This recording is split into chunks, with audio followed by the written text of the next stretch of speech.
말씀 나누도록 하겠습니다. 참 좋으신 하나님 감사드립니다. 하나님의 은혜로 구원받아 주의 자녀 삼으시고 우리를 창조하사 우리 모든 것을 책임지시고 끝까지 인도하시는 하나님의 은혜 속에 있음을 감사드립니다. 그 은혜 속에 아버지 하나님 날마다 항상 창조의 새로운 시작이 될 수 있도록 축복하여 주옵소서. 창조주 하나님의 능력으로 말미암아 만민을 위하여 깃발을 들고 구원의 복음을 높이 아버지 하나님 선포하며 달려갈 수 있는 증인으로 설 수 있도록 하나님 우리의 삶 가운데 주님이 역사하시고 인도하여 주옵소서. 그래서 전 세계를 살리는 교회와 우리의 삶으로, 세상을 치유하는 교회와 우리의 삶으로, 전 세계 후대를 살리는 교회의 삶으로 하나님이 원하시는 참된 복음 운동의 주역으로 설 수 있도록 축복하여 주옵소서. 이르도 아버지 하나님 우리의 생각과 마음을 혼미케 하여 우리의 생각과 마음 속의 말씀을 의심하며 불신앙하게 하는 모든 저주와 사단의 권세는 주 예수 그리스도의 능력의 이름으로 완전히 결박받고 떠나가게 하여 주옵소서. 감사드리며 주 예수 그리스도의 이름으로 기도합니다. 아멘. 우리 좌우에 계신 분과 인사하겠습니다. 예수님은 그리스도십니다. 우리 한 번 더 인사드리겠습니다. 그리스도께서 모든 문제를 완전히 끝내셨습니다. 마지막으로 인사 한 번 더 하겠습니다. 인간을 하나님이 창조하셨습니다. 네, 간단한 말씀이지만 창조주 하나님께서는 하나님의 계획을 두시고 인간을 창조하시고 만드시고 인도하고 계십니다. 우리에게는 우연이라 할지라도 하나님은 항상 변함없이 계획을 가지고 인도하십니다. 그것도 항상 가장 좋은 계획을 가지고 인도하십니다. 우리 눈에 볼 때는 그게 뭐 좋다 안 좋다, 기쁘다 슬프다, 된다 안 된다, 여러 가지 많은 생각과 말을 할 수 있지만 그리스도 안에 구원받은 우리에게는 그것이 더 이상 중요하지 않습니다. 우리에게 중요한 것은 하나님의 계획이 뭐냐, 하나님의 뜻이 뭐냐, 그것만 질문하면 됩니다. 왜냐, 하나님은 항상 가장 좋은 것으로 우리를 인도할 계획을 가지고 준비해 놓고 우리를 인도하고 계십니다. 그래서 그것만 질문하시면 됩니다. 지난주에도 제가 이제 제 일정 가운데 없었던 이제 자리에 가게 됐고, 그때 이제 저도 질문했습니다. 하나님, 이게 나에게 없었던 일정인데 왜 이렇게 하나님이 인도하십니까? 라고 질문했어요. 그리고 하나님의 계획이 뭡니까? 내가 지금 이분들 만날 계획도 없었고 그런 장소에 갈 일도 없었는데 하나님의 계획이 뭡니까? 이렇게 질문했는데 감사한 것은 그 과정 속에 또 한 분이 예수님을 영접하고 하나님의 자녀가 되고 이렇게 됐거든요. 그러면서 그래, 하나님의 구원 계획을 두고 나를 인도하셨구나. 결국에는 하나님의 구원 계획 속에 우리의 모든 삶을 인도하시는구나. 그래서 우리의 마음과 생각이 항상 먼저 하나님의 구원 계획을 두고 인도받으시면 됩니다. 그러면 그 속에서 창조주 하나님의 능력이 나타나기 시작하고요. 창조주 하나님의 그 숨은 계획이 더 선명하게 분명하게 확인되기 시작합니다. 왜냐? 인간을 하나님이 만드셨기 때문에. 그래서 하나님이 끝까지 책임지시고 하나님이 완전히 우리 인생을 책임지고 계십니다. 그래서 우리가 보통 하나님의 사랑을 얘기할 때 끝없는 사랑이라고 얘기하잖아요. 끝없는 사랑, 끝이 없어요. 끝이 없어요. 부모의 사랑도 끝이 있습니다. 부모의 사랑도 이렇게 물론 그 여러 가지 그 한계가 있습니다. 그래서 우리가 자식에게 자녀에게 잘해주고 다 해주고 싶어도 항상 부딪히는 한계가 있고 그 능력의 끝이 있어요. 근데 하나님은 한이 없으세요. 끝이 없으세요. 그래서 끝없는 사랑으로 우리를 항상 우리의 행위와 상관없이, 우리의 능력과 상관없이, 우리의 한계와 상관없이 우리가 자녀를 사랑할 때 그 자녀의 행위와 상관없이 자녀라는 이유 하나만으로 끝까지, 그렇죠? 끝까지 사랑하고 끝까지 기도하는데 하나님은 우리를 그런 마음을 가지고 한계 없이 완전하게 끝까지 책임지시고 인도하십니다. 우리를 만드신 그 이유 한 가지만을 가지고 우리를 그렇게 인도하고 계시죠. 그래서 우리가 연약하고 부족할 때 하나님만 찾으면 됩니다. 하나님만 찾으면 됩니다. 이게 다른 답을 안 찾아도 돼요. 길이 2개, 3개, 4개 있는 게 아닙니다. 하나님만 찾으면 하나님께서는 변함없이 창조주 하나님의 능력으로 가장 완벽하게 하나님의 뜻과 계획 속에 우리에게 응답 주시고 인도하시죠. 그래서 만물을 창조하실 때도 주인공을 누구로 뒀냐? 사람을 뒀습니다. 그렇죠? 그래서 첫날, 둘째 날, 셋째 날, 넷째 날 사람이 살 수 있는 환경을 다 만들어 놓고 그리고 마지막에 인간을 창조하시죠. 그리고 그 인간이 살아갈 수 있는 가장 첫 번째로 창조한 게 빛이었습니다. 이미 인간이 타락하기 이전에 사단이 존재하고 있었고요. 창세기 1장 2절에 보면은 흑암과 혼돈과 공허가 존재하고 있었습니다. 흑암과 혼돈과 공허가 존재하고 있었습니다. 그때 하나님은 흑암과 혼돈과 공허를 끝낼 빛을 가장 먼저 창조하셨죠. 그래서 우리가 혼란스럽고 공허하고 그리고 어둠에 잡혀 있을 때 우리에게 가장 필요한 것이 그리스도의 빛, 그렇죠? 복음의 빛, 이것이 가장 필요한 겁니다.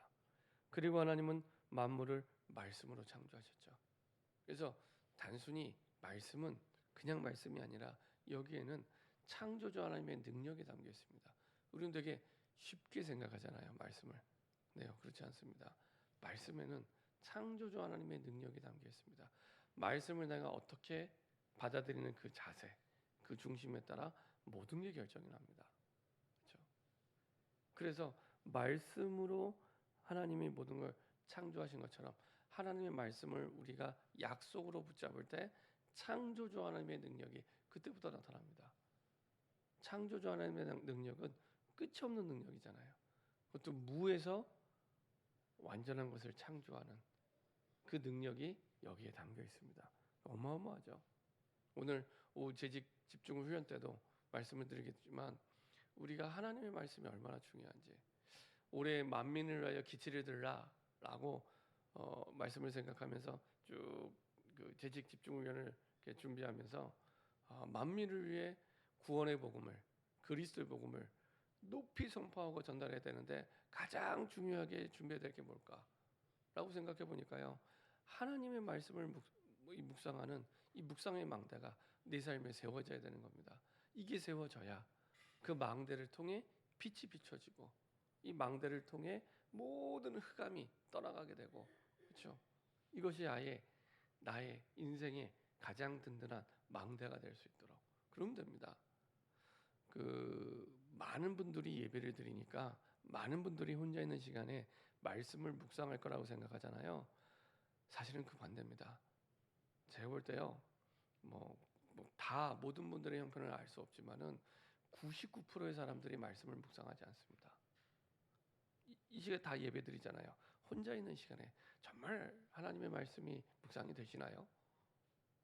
저는 정말 이렇게 한 분 한 분 물어보고 싶어요. 한 분 한 분 정말 말씀이 혼자 있는 그 시간에 묵상이 되시나요? 근데 그게 거기에서 모든 게 결정이 나는데 그게 안 되기 때문에 모든 게 어려운 건데 사실은 그것만 못 하고 있는 거예요. 그래서 오늘 재직 훈련 때는 그 얘기를 좀 하려고 합니다. 아무리 말씀을 묵상하세요. 이번 달은 묵상의 망대입니다. 100번 1000번을 얘기해도 내가 안 되는 거예요. 내가. 그렇죠? 그러면은 모든 게 창조주 하나님의 능력을 누릴 수가 없습니다. 누릴 수가 없습니다. 그래서 이 부분이 올해는 진짜 돼야 만민을 우리가 구원의 깃발을 높이 들고 그리스도의 복음을 선포하겠구나. 이게 돼야 결국에 내 삶의 변화가 시작됩니다. 내 삶의 변화가 항상 변화의 시작은 말씀으로부터 시작이 됩니다. 말씀이 들어갈 때 변화. 세상은 그렇게 말하지 않잖아요. 그냥 책을 보고 자기 개발하라고 도전하라고 그렇죠? 해보라고 하면 된다고 여러 가지 많은 얘기하지만 진짜 근본적인 변화는 일어나지 않습니다. 우리의 영적 상태까지 바꿀 수 있는 근본적인 변화는 하나님의 말씀으로부터 시작이 됩니다. 말씀이 없이는 바뀌어지지 않습니다. 그래서 하나님의 말씀에 불신앙함으로 말미암아 사실은 사단이 이를 속이고 의심하게 만들면서 죄를 짓게 만들죠. 그래서 영원히 하나님을 떠나게 만듭니다. 이것이 에덴 동산 사건. 처음으로 인류에게 죄가 들어오기 시작한 그 사건입니다. 이때부터 사실은 인간이 완전히 타락하고 완전히 사단의 권세에 잡혀서 일평생 종로로 사단의 종로로 타도록 완전히 타락하고 무너지게 되죠. 그래서 영적 상태를 무너뜨리고 그 다음에 마음 상태를 무너뜨리고 그 다음에 삶의 상태를 무너뜨립니다. 꼭 기억하시 바랍니다. 시작은 영적 상태를 무너뜨리는 겁니다. 영적 상태를. 그래서 영적 상태를 무너뜨려서 영적으로 흔들어 놓으면 우리의 마음은 언제든지 흔들립니다. 그리고 우리의 삶은 육신은 행위는 언제든지 흔들리는 겁니다. 근데 사람들은 눈에 보이는 말만 행동만 가지고 모든 걸 판단하잖아요. 그래서 이제 안 맞는 거예요. 변화시킬 수가 없는 겁니다. 근본은 영적 상태에서 시작이 됩니다. 내가 말씀을 어떻게 받고 있고 어떻게 누리고 있고 어떻게 붙잡고 있고 거기에 따라 모든 게 결정이 됩니다. 그래야 우리의 마음이 잡혀요. 내 마음이지만 내 마음대로 안 되잖아요. 어떤 분은 그렇게 해요. 이 사람이 너무 꼴 보기 싫대요. 죽어도 싫대요. 싫은 걸 어떡하냐고 막 이렇게 얘기해요. 맞잖아요.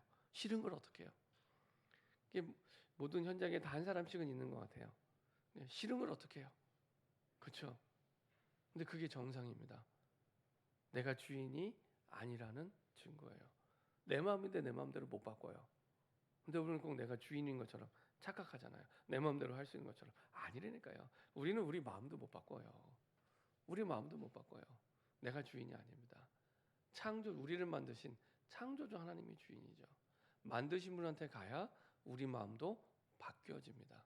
용서가 되고 이해가 되고 초월할 수 있습니다. 그래야 비로소 삶의 상태가 바뀌게 됩니다. 우리 육신의 상태, 말하는 거, 행위가 그때 바뀌는 겁니다. 그렇죠? 항상 변화의 시작은 영적 상태가 바뀌어지는 그때부터. 하나님을 떠나니 인간의 영적 상태가요. 그리고 삶의 상태, 마음의 상태가 저주 아래 놓이게 되고요. 재앙 아래 놓이게 됩니다. 이 저주와 재앙이 잘 실감나지 않은 분들은요. 지금 전 세계 현장 가운데 전쟁이 일어나는 현장을 생각하시면 금방 이해가 됩니다. 전쟁. 그분들이 뭘 잘못했어요? 태어난 게 우크라이나예요. 태어났는데 보니까 팔레스타인이에요. 태어나는 걸 바꿀 수 없잖아요. 그렇죠? 그 태어날 때부터 저주의 땅에, 재앙의 땅에 그 팔레스타인 땅 같은 경우에는 그 도시 자체가요. 너무 사람이 살기 힘든 도시. 크기는 우리나라 세종시만한 땅 크기래요. 세종시. 거기에 200만이 살아간답니다. 팔레스타인 사람들이. 막 건물이 거의 다닥다닥 붙어갖고 시설이 좋은 것도 아니고 그렇죠? 너무 살기 힘든. 그냥 전쟁이 일어나지 않아도 살기 어려운. 이스라엘이 철의 장막을 뚫어서 이 밖으로 잘 못 나오게 하는. 아예 이렇게 가둬놓고. 그래서 어떤 분은 그런 팔레스타인 땅을 보고 그 큰 감옥이다 이렇게 얘기를 하기도 합니다. 그러니까 전쟁이 일어나지 않아도 사는 것 자체가 지옥 같은 그런 삶이에요. 사는 것 자체가. 근데 거기에 전쟁까지. 거기에 갔던 의료진 가운데 이제 한 분 이렇게 인터뷰하는 거 이렇게 들어보니까 너무 비참하대요. 너무 어렵고 한국에서는 간단하게 고칠 수 있는 병을 약이 없어서 고칠 수 없고 죽어야 되는 그걸 눈앞에서 봐야 되는 거예요. 한국에서는 병도 아니고 죽을 일도 아닌데 그 죽는 모습을 계속 죽어가는 모습을 계속 보는 거예요. 얼마나 안타깝습니까? 뭐 팔레스타인, 뭐 아프리카, 뭐 마찬가지입니다. 태어나 보니 저주의 땅이에요. 태어나 보니 재앙의 땅. 저주 재앙의 특징이 뭡니까? 인간의 힘으로 막을 수 없는 어려움이라는 얘기입니다. 인간의 힘으로 막을 수 없는 어려움. 인간의 힘으로 안 되는 거예요. 아무리 있어도 아무리 노력해도 안 되는 그런 저주가 그런 재앙이 끊임없이 계속 어쩌면 좋겠습니까? 어느 날 일어나 보니까 가족이 다 죽고 어느 날 일어나 보니까 폭탄이 떨어져서 팔이 떨어져 나가고 다리가 떨어져 나가고 이게 일상다반사예요. 어쩌다 한 번이 아니라 어쩌면 좋겠습니까? 그걸 보고 저주, 재앙이라고 얘기합니다. 그럼 우리는 그런 일이 없으니까 괜찮다. 그게 아니잖아요. 예수 믿는 사람 책임인데 우리 책임이에요, 우리 책임. 그렇죠? 그리고 요걸 해보니까 옛날과 좀 이 북한이 분위기가 많이 달라진 것 같아요. 야, 얘네들이 이 힘을 좀 많이 얻어서 그런가 호시탐탐 전쟁을 한번 해볼 만하다 이렇게 생각하는 것 같은 느낌이 드는. 그래서 야, 북한을 위해서도 진짜 기도해야겠구나 라는 생각이 들더라고요. 뉴스에는 잘 안 나오지만 북한에서 굉장히 탈북자가 매년 수백 명씩 일어난다 그래요. 매년 탈북자들이 알게 모르게 계속 그 가운데서도 이제 젊은 층들이나 엘리트 층들이 많다 그러더라고요. 해외 공간으로 나갔다가 안 돌아오는 거예요. 가보니까 딴 세상이거든요. 북한에만 살다가 해외 나가 보니까 도망가고 탈북하고. 그래서 이게 남의 얘기가 아니구나 라는 생각을 하게 됩니다. 그래서 하나님을 떠나 저주와 재앙 속으로 피할 수 없는 저주와 재앙 속으로 지옥 같은 삶을 살게 만드는 지옥의 권세 아래, 사단의 권세 아래 딱 붙잡히게 된 겁니다. 이거는 능력이 있고 없고 돈이 많고 적고와 아무 상관없습니다. 피할 수 없는 저주, 피할 수 없는 재앙, 피할 수 없는 지옥의 권세 아래 살아가게 됩니다. 그래서 해결책이 우리에게 있는 게 아닙니다. 우리 인생의 문제는 하나부터 열까지 해결책이 하나님께만 있습니다. 이것을 아시고 하나님이 죄를 지어서 하나님을 떠난 이 아담 하와에게 먼저 찾아가셨죠. 창세기 3장 9절에 먼저 찾아가서 부르시고요. 내가 어디 있느냐 먼저 부르셨어요. 죄 지은 아담하고 하나님을 먼저 찾은 게 아니라 먼저 부르셨어요. 그리고 하나님이 완벽한 해결책을 막바로 주십니다. 그게 여자의 후손으로 오신 그리스도. 그렇죠? 죄의 후손이 아닌 여자의 후손으로 오신 그리스도를 말씀해 주시죠. 하나님이 해결책을 주셨고요. 그리고 그것을 성취하십니다. 창세기 3장 21절 가죽옷을 지어 입혀서 실제로 보호해 주시죠. 그래서 피를 흘림으로 말미암아, 그렇죠? 피 흘림이 없으면 죄 사함이 없다는 것을 보여주는 말씀이죠. 그래서 문제를 해결하는 저주와 재앙과 지옥의 권세의 그 인간이 해결할 수 없는 문제를 해결하시는 그 여정을 잘 보세요. 하나님이 먼저 부르시고 하나님이 해결책을 주시고 하나님이 그것을 이루셨어요. 그럼요. 구원받은 우리에게도 문제를 만났을 때 해결하는 방법이 똑같습니다. 문제가 왔다는 것, 구원받은 우리에게 문제가 왔다는 건 하나님이 지금 나를 부르고 계시는구나. 하나님께로, 하나님이 주시는 말씀 속으로. 그래서 하나님이 주시는 해결책 붙잡고 내가 계획을 세운 해결책이 아닙니다. 내가 계획을 세운 해결책이 아닙니다. 하나님이 주시는 해결책. 어떤 면에서는 하나님이 내게 해결책으로 주시는 것을 확신할 때까지 기다리는 게 훨씬 중요합니다. 하나님이 해결책을 주실 때까지 정확한 말씀을 붙잡을 때까지 집중하는 게 훨씬 중요합니다. 그렇죠? 기다리고 집중하고, 그렇죠? 그리고 하나님이 그것을 이루어 가세요. 하나님이 주셨기 때문에.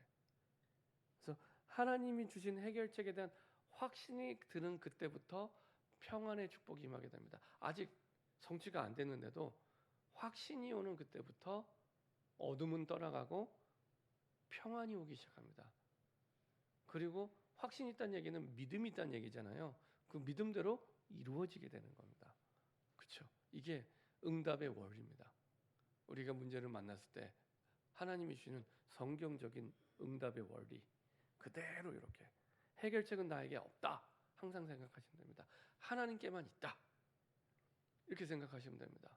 그리고 하나님께 향할 때 하나님은 말씀으로 정확하게 답을 주시고요. 정답을 주시고요. 그리고 그것을 이루어 가십니다. 자, 복음을 이렇게 누리시면 됩니다. 복음은 이렇게 누리는 겁니다. 그래서 우리 매일 저녁을 내가 복음 누리는 삶으로 내일을 준비하는 우리의 저녁이 될 수 있도록. 그래서 올해 1년만 딱 결단하시고 시작해 보세요. 나의 저녁을, 내 인생을 다 하나님께 드려야겠지만 다 안 드려도 돼요. 나의 저녁만 드려도 됩니다. 나의 저녁을 하나님께 드려야겠다. 그러면 저녁 시간 다, 저녁 6시부터 밤 12시까지 한 6시간씩 다 드려야 돼요. 그것도 아니에요. 내가 할 수 있는 것부터. 하나님, 나는 1분 드릴 수 있습니다. 1분. 그럼 1분이라도 매일 해보세요. 다릅니다. 이렇게 지속하는 루틴이 생기면 변화가 시작됩니다. 1분이라도. 전에 말씀드렸잖아요. 믿음 다 빼고도, 복음을 다 빼고도 눈만 감고 1분만 눈만 감아도 치유가 시작이 된대요. 과학적으로. 믿음 다 빼고 얘기해도. 그래서 내가 믿음을 가지고 말씀을 마음에 담고 눈을 감고 하나님을 바라본다. 그것만으로도 엄청난 치유가 시작이 됩니다. 일단 뭐 모든 걸 다 떠나서 내가 엄청난 치유가 시작이 됩니다. 그걸요, 내가 딱 매일 1분씩 해보세요. 제가 2월 달에 그 대만 선교를 가는데 그걸 두고 이제 계속 우리 40일 이제 밤마다 집중기도 하자 해서 이제 1-10 우리 무조건 매일 밤 10시에 우리 기도하는 거다. 그러니까 기도 제목 올려주고 그다음에 이제 777 기도문 이제 영상 올려주고 이제 그 기도의 파수꾼이 있습니다. 기도지기가 있습니다. 기도지기. 그래서 가는 선교 대원 가운데 기도의 파수꾼을 되어서 그 친구가 항상 매번 딱 10시 땡 하면은 이제 기도문하고 그다음에 기도 영상을 올려줘요. 그럼 이제 기도하는 겁니다. 기도했으면 다 아멘 하세요 이렇게 얘기를 했거든요. 그래서 이제 기도한 사람들은 다 이제 단톡방 아멘 아멘 아멘 아멘 이렇게 다 올립니다. 이거 매일 합니다. 매일. 어쩔 때는 기도 파수꾼이 까먹을 때가 있어요. 그럼 제가 이제 따로 또 연락 주면 바로 또 올리기도 하고. 어쨌거나 매일 합니다. 하잖아요. 다릅니다. 다릅니다. 뭐가 다르냐? 선교 현장 가보면 다릅니다. 아, 정말 하나님이 다 준비해 놓으셨구나. 우리가 하는 게 아니라 하나님이 하시는구나. 그거를 확인하게 됩니다. 그렇죠? 그거를 오늘 저녁부터 시작하시면 됩니다. 이거는 불신자는 못하는 거예요. 복음 모르면 대통령도 할 수 없는 겁니다. 이거를 내가 그렇죠? 할 수 있는 가장 쉬운 방법으로 그렇죠? 시작하시면 됩니다. 시간을 정하고 1분이라도 괜찮아요. 내용을 정하고 내용도 다 나와 있어요. 메시지가 내용 속에 딱 붙잡고 인도받으면 됩니다. 그랬을 때 하나님이 어떻게 1년 뒤에 오늘 나를 바꾸시는지 확인하는 중요한 시작 됐으면 좋겠습니다. 이런 기도의 망대를 세워서 하나님이 역사하실 때까지 기다리고 말씀에 집중하는 이런 중요한 시작이 되길 바랍니다. 그러면 하나님이 하시고 하나님이 인도하십니다. 자, 이렇게 항상 새로운 시작은 창조주 하나님으로부터 시작이 됩니다. 그래서 나를 구원하시는 분은 하나님이구나 항상. 그리고 그 구원하신 하나님은 전능하신 분이구나 항상. 그렇죠? 그래서 우리가 창세기를 새로 시작하면서 항상 이 속에서 내 삶이 시작될 수 있도록. 자, 지난번에는 우리가 에덴 동산의 사건이었다면 오늘은 이제 노아의 방주 사건입니다. 노아의 사건. 노아 시대의 어떤 상황인지 오늘 봤던 말씀의 앞부분에 잘 나와 있죠. 6장 1절부터 8절까지 쭉 노아 시대 상황에 대해서 얘기합니다. 자, 노아 시대 상황을 얘기하면서 마지막 부분에 노아에 대해서 쭉 얘기를 하죠. 노아가 어떤 사람인지 먼저 얘기를 합니다. 그러나 노아는 여호와께 은혜를 입었더라. 하나님께 은혜 받은 한 사람. 지난번에는 아담아와 사람이 에덴 동산의 주인공이었다면 이 사건의 이 주인공, 방주 사건의 이 노아의 방주 사건의 주인공은 노아입니다. 노아.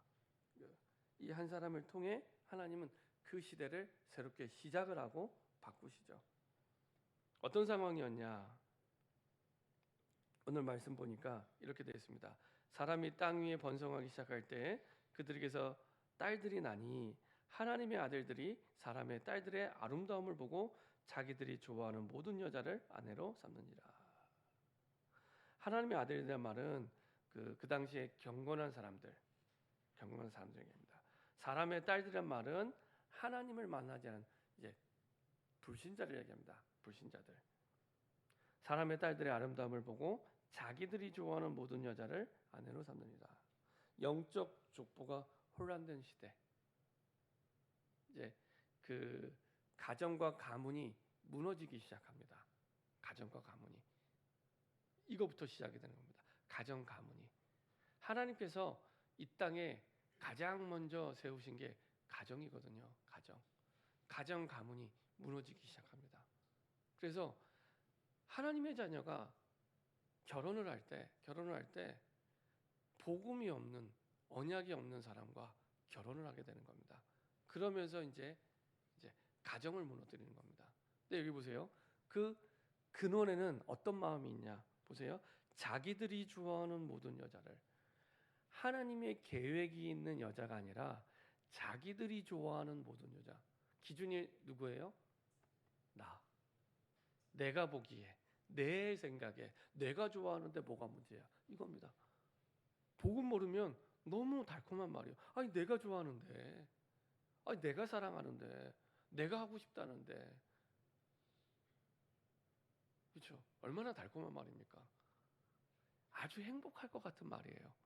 내가 좋아하는 대로 하면 다 잘 될 것 같고, 다 옳은 것 같고, 이게 가장 빨리 나를 무너뜨리는 지름길이 됩니다. 나를 무너뜨리는. 창세기 3장이 하나님을 떠날 때랑 똑같아요. 나 중심. 여전히 창세기 6장에서도 가정을 무너뜨릴 때 나 중심. 자기가 좋아하는. 하나님이 좋아하는 게 아니에요. 하나님의 계획이 아니에요. 내가 좋아하는. 내가 좋다는데, 내가 싫다는데, 이게 기준이에요. 이게 조금 더 나가면 내 형편에, 내 환경에, 내 사정에, 아니 내가 능력이 없는데, 모든 게 나. 그러면 가장 좋을 것 같고 형편에 맞는 것 같고 행복할 건데 아니란 얘기입니다. 사단이 틈타기 가장 좋은 통로 나. 여기에서 무너지는 겁니다. 이게 창세기 3장 사건의 그 흐름과 똑같아요. 내가 주인 노릇하고 사탄은 뒤에서 왕 노릇합니다. 똑같아요. 이 하나님을 떠나게 만들었던 이제 네피림 사건, 이 방주 사건 똑같아요. 자, 그래서 하나님을 떠나 죄를 쫓던 시대, 하나님을 떠나 이미 이 시대가 그걸 보고 네피림 시대라고 합니다. 네피림 시대. 자, 보세요.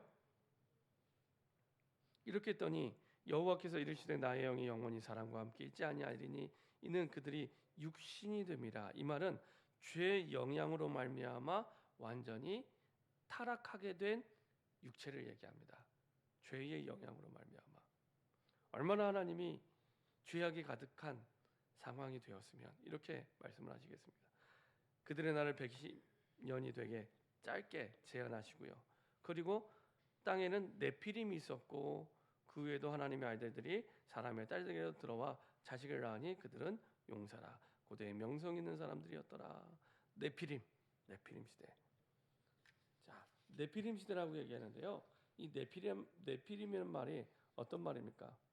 사단이 집중적으로 완전히 활동하는 시대, 완전히 사단이 장악한 시대, 타락한 시대, 우상 시대를 얘기합니다. 그래서 히브리어 나팔이라는 말이 명사화된 게 네피림이라는 단어입니다. 나팔이라는 말은 위에서 떨어지다라는 뜻이에요. 위에서 떨어지다라는 히브리어 나팔이란 말에서 명사화로 된 게 네피림이라는 뜻입니다. 예, 위에서 떨어진 것, 떨어진 자. 그래서 사단을 상징하고 사단에게 장악된 시대를 얘기하는 겁니다. 그래서 에베소서 2장 2절에 보면은 이 세상 풍속을 따라 살도록 하나님의 뜻을 따라 사는 게 아니라 하나님의 말씀을 따라 사는 게 아니라 이 세상 풍속을 따라 살아가는데 그 뒤에 누구를 따라가요? 공중 권세 잡은 자를 따라가고요. 에베소서 2장 3절에는 그런 인생을 어떤 인생을 해요? 본질상 진노의 자녀 이렇게 표현합니다. 본질이 저주재앙 진노를 피할 수 없는 진노의 자녀라고 얘기합니다. 그렇죠? 그게 가득 찬 시대가 네피림 시대. 이게 완전히 사단이 장악한 시대죠. 이런 사단이 왕 노릇하는, 세상이 임금 노릇하는 이런 시대를 얘기합니다. 그렇죠? 자, 그래서 6장 5절에 여호와께서 사람의 죄악이 세상에 가득함과 그의 마음으로 생각하는 모든 계획이 항상 악할 뿐임을 보시고, 그렇죠? 죄악이 관영한 시대, 그렇죠? 땅 위에 사람 지으셨음을 한탄하실 만큼 7절에 그것들을 지었음을 한탄합니다. 왜 이런 시대가 됐을까요? 왜 이런 시대가요? 아까 말씀드린 대로 창세기 6장 2절에 자기들이 좋아하는 모든 여자, 항상 그 중심에는 나가 있어요. 내가 창세기 3장 있는 그 말씀대로 내가 주인 노릇하는, 내가 하나님이 되는, 내가 하나님이 되는, 여기에서 모든 게 시작이 됩니다. 여기에서 내가 하나님 노릇하고 내가 주인 되는, 그렇죠? 여기에서 시작이 되는 겁니다. 자, 그런 가운데 하나님은 그 시대를 살기 위해서 노아를 등장시킵니다. 그러나 노아는 여호와께 은혜를 입었더라. 여호와께 어떤 은혜를 입었습니까? 언약의 비밀을 분명히 알고 있었습니다. 그래서 9절에 보면요, 이것이 노아의 족본이라. 노아는 의인이요 당대의 완전한 자라. 그는 하나님과 동행하였으며. 세상 사람 가운데 완전한 사람이 있을까요? 없습니다. 근데 성경은 완전한 자라고 표현해요. 왜 이렇게 표현했을까요? 우리는 완전할 수 없는데 완전하신 하나님의 뜻을 붙잡고 있을 때, 완전한 하나님의 말씀을 따라갈 때 이렇게 표현합니다. 그래서 6장 22절에 이렇게 표현하죠. 같이 한번 읽어보겠습니다. 6장 22절입니다. 노아가 그와 같이 하여 하나님이 자기에게 명하신 대로 다 준행하였더라. 자기의 좋아하는 대로 준행한 게 아닙니다. 자기의 좋아하는 대로, 자기의 뜻대로 한 게 아니라 어떻게 해요? 하나님이 자기에게 명하신 대로 다 준행하였더라. 말씀하신 대로, 하나님의 뜻대로, 언약대로 준행하였더라.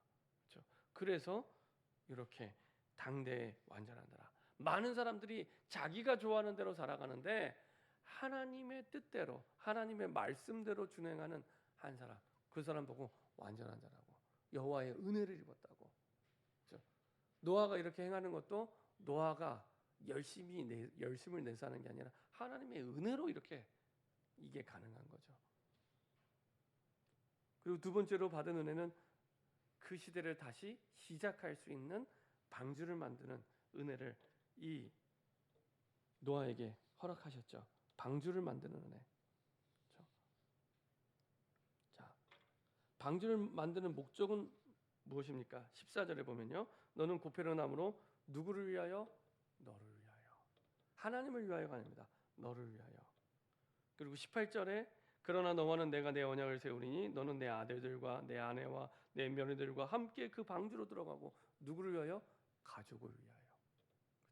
가족을 위하여.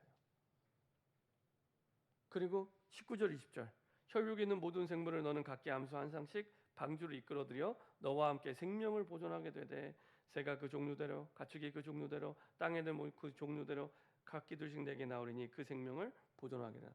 무엇을 위하여? 모든 생명을 위하여. 다시 말하면은 그 시대를 위하여, 그 당시 전 세계를 위하여. 방주는 너를 위하여. 첫 번째는. 그 다음에 가족을 위하여. 그리고 세 번째, 그 시대의 모든 생명을 위하여. 전 세계를 위하여. 그들을 살기 원하기 때문에. 그렇죠? 그래서 방주를 만들라고 말씀하시죠. 자, 은혜 받은 결과가 어떻게 됐습니까? 은혜 받은 결과. 결국에 그 은혜 받은 결과로 오늘 9절 보니까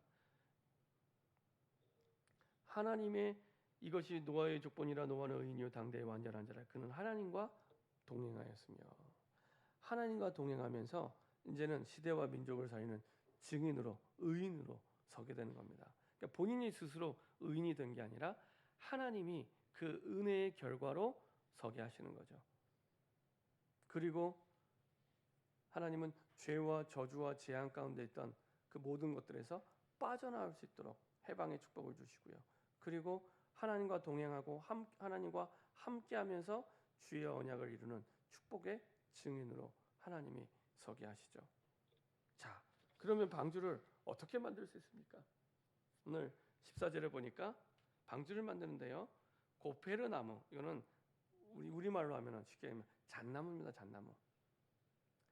잣나무는요, 몇 가지 특징이 있습니다. 물에 잠겨도 잘 썩지 않고요. 그러다 보니 생명력이 강하고요. 그러다 보니 벌레가 파고들지 못하고요. 냄새가 별로 없어요. 그래서 잣나무로 방주를 지었다는 얘기는 이제는 썩지 않는, 변하지 않는 하나님의 말씀을 가지고 말씀 운동할 수 있도록, 이게 방주 운동입니다.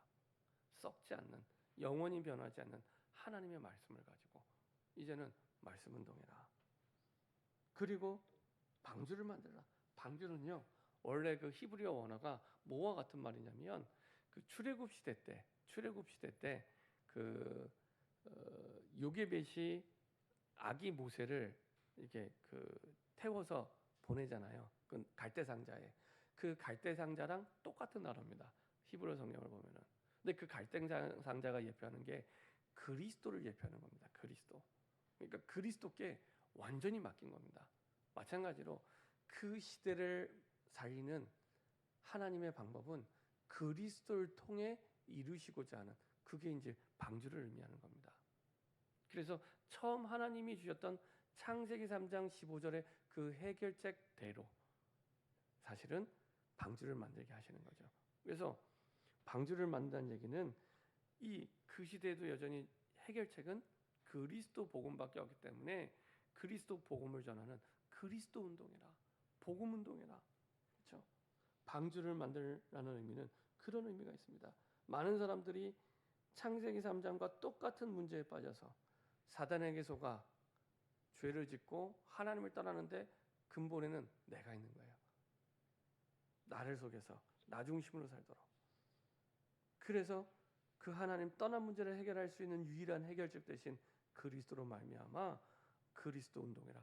그 시대를 살려야 되니까 무브먼트가 필요한 거죠. 그래서 그리스도의 언약을 붙잡고 그리스도 운동할 수 있도록. 이거는 단순히 성경 공부가 아닙니다. 그리스도를 통해 생명 운동을 하는 겁니다. 성경 공부해라 이 얘기가 아니라 실제적으로 그리스도를 통해 생명을 살려라. 자, 그 배에는 역청을 받았답니다. 역청.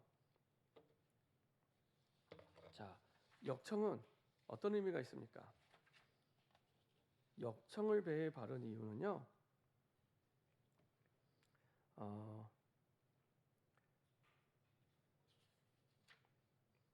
이 역청을 바르면은 벌레가 침입을 할 수 없다고 얘기를 합니다. 그래서 이 역청을 통해서 이제는 이제 오염물질이 들어오지 못하도록 이렇게 틈을 다 역청으로 막아놓은 거예요.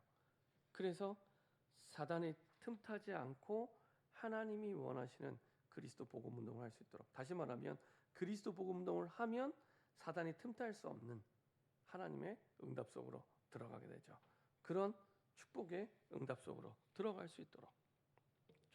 그래서 그리스도 운동을 통해 그것을 위해 성령의 인도받을 수 있도록, 성령의 인도받을 수 있도록, 그리스도 복음 운동을 위한 성령의 인도를 받을 수 있도록, 이렇게 해서 내 삶의 현장에, 내가 가는 현장마다 하나님의 방주, 이것이 만들어질 수 있도록 이렇게 응답받기를 하나님이 우리에게 원하고 있습니다.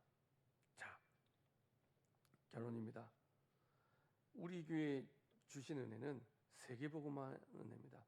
세계복음만의 은혜란 말은 우리를 통해 하나님이 원하시는 것은 노아가 받았던 그 은혜대로 언약의 비밀을 정확히 붙잡고 방주를 만드는 은혜 속에 그 응답의 주역으로 설 수 있도록. 그래서 이것을 두고 올바른 은혜를 내가 먼저 누리는 시작이 될 수 있도록, 그리고 올바른 신앙의 고백이 될 수 있도록, 그리고 내 삶의 현장에 이런 은혜가 전달이 되는 방주를 만들 수 있도록 이렇게 응답받는 저와 여러분 되기를 소원합니다. 기도하겠습니다. 주님 감사드립니다. 죄악이 관영한 시대, 그러나 노아는 여호와께 은혜를 입었던 것처럼 이 시대에 많은 현장이 죄악으로 말미암아 가득 차 있는데 이런 현장 속에 하나님의 은혜를 입는 증인으로 설 수 있도록 축복하여 주옵소서. 감사드리며 주 예수 그리스도의 이름으로 기도합니다. 아멘.